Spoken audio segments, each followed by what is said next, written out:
Guys, nakapunta na ba kayo sa ibang bansa like New Zealand or Poland, mga ganun?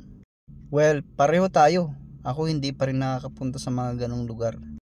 Alam nyo ba na dito sa Tagaytay ay mayroong dalawang village na kapag ito ay napasok mo, para ka na rin nakarating sa ibang bansa. Gusto mo rin ba marating ito? Tara, samahan mo ako, panoorin mo ang video ko. Sa aking pagjo-joyride dito sa Tagaytay, marami na rin ako napasok ng mga subdivision. Pero itong dalawang village na ito ang nakaagaw ng pansin sa akin. Hindi na natin patatagalin. Ang unang village nga na ito ay ang Balay Taal. Matatagpuan ito along Ligaya Drive. Malapit lang ito sa intersection ng Calamba Tagaytay Road at Ligaya Drive papuntang Talisay, Batangas. Tara, pasukin natin guys. Pagpasok mo pa lang ng gate guys, ito kaagad ang makikita mo. Napakaganda. Para kang nasa Alapaap.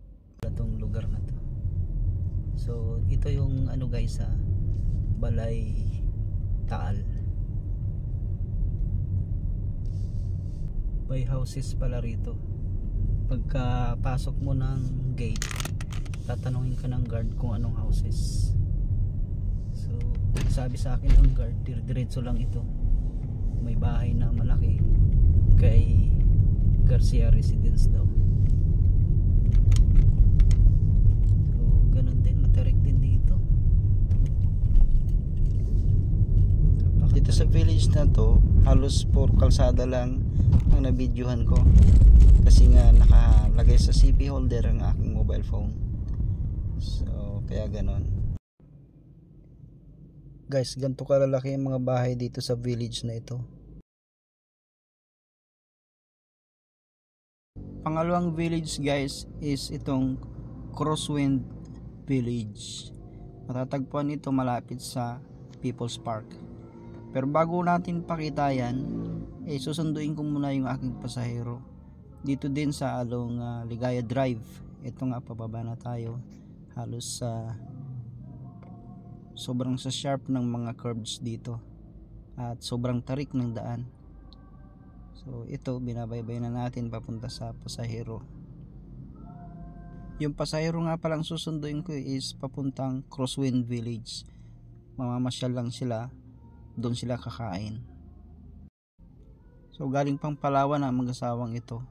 Dumayo lang dito sa Tagaytay.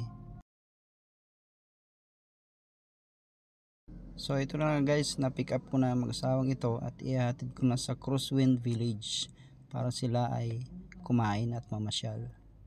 Kung mapapansin ninyo, ang kalsadang ito ay napakatatarik at napaka-sharp ng mga curves. So pag nadaan kayo dyan, dapat kondisyon ang sasakyan ninyo. Yan ay ang Ligaya Drive or Talisay Road going to Tagaytay.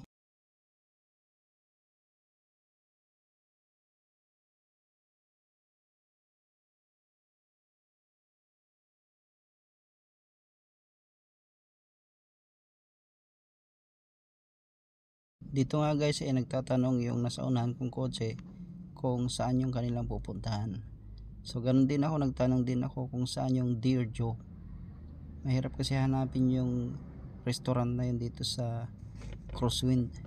At itong Crosswind Village na ito ay napakaluwag at yung kalsada rito kung saan saan ang or maraming pasikot-sikot kaya nakakaligaw. Actually naligaw ako kagaya ng yung kotse na yan na nasa unahan ko. Mali yung nadaanan ko. Pero kahit naligaw ako, sulit naman. Para na rin akong namasyal, di ba? So guys, panoorin nyo na lang ito hanggang sa huli.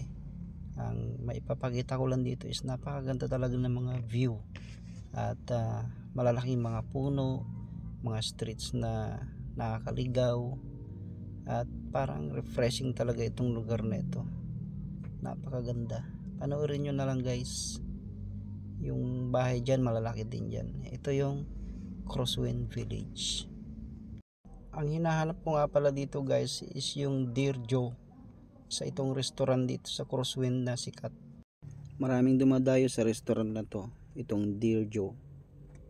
Especially dito sa loob mismo ng Crosswind.